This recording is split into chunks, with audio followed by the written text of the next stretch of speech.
Hi viewers, ఎలా ఉన్నారు? మరో ఇంట్రెస్టింగ్ రెసిపీతో మీ ముందుకి వచ్చేసాను. ఈరోజు చేయబోయే రెసిపీ క్యారెట్ హల్వా.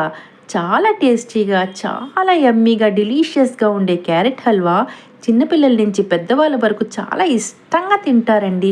మరి మీలో ఎవరెవరికి క్యారెట్ హల్వా ఇష్టమో కామెంట్లో చెప్పేయండి. నా ఛానల్లో కానీ వంటలు మీకు నచ్చినట్లయితే సబ్స్క్రైబ్ చేసుకోండి. సరే అయితే చాలా ఈజీ ప్రాసెస్లో క్యారెట్ హల్వా ఎలా చేయాలో చూసేద్దామా? ముందుగుండా ఎర్రటి క్యారెట్ని తీసుకొని బాగా కడిగి ఈ విధంగా పై పొర అంతను పీలర్తోని తీసేయాలి. అలా తీయకుండా చేస్తే చూడటానికి కానీ తినటానికి కానీ అస్సలు బాగోదు. సో ఈ విధంగా పై లేయర్ అంతా పీలర్తోని తీసేయాలి. తర్వాత చివర్లు కూడా కట్ చేసుకోవాలి. ఇదిగోండి ఈ విధంగా. తర్వాత క్యారెట్ని చక్కగా తురిమేయాలి. ఇలా మీకు తురవడం కష్టంగా అనిపిస్తే చిన్న చిన్న ముక్కలుగా మిక్సర్ జార్లో వేసి గ్రైండ్ చేసుకున్నా సరిపోతుంది. కానీ ఇలా చేస్తేనే బాగుంటుంది. తర్వాత మిక్సర్ జార్లోని 1/2 కప్పు పంచదార, 4 యాలక్కాయలు, ఇలైచీలు వేసి ఈ విధంగా పొడి చేసుకోవాలి.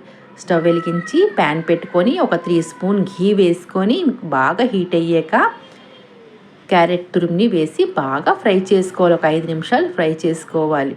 తర్వాత చిక్కటి పాలుని వేయాలి. అది కూడా కాచి చల్లార్చిన పాలుని వేసి ఆ పాలులోనే ఈ క్యారెట్ తురుము అనేది ఉడకాలి.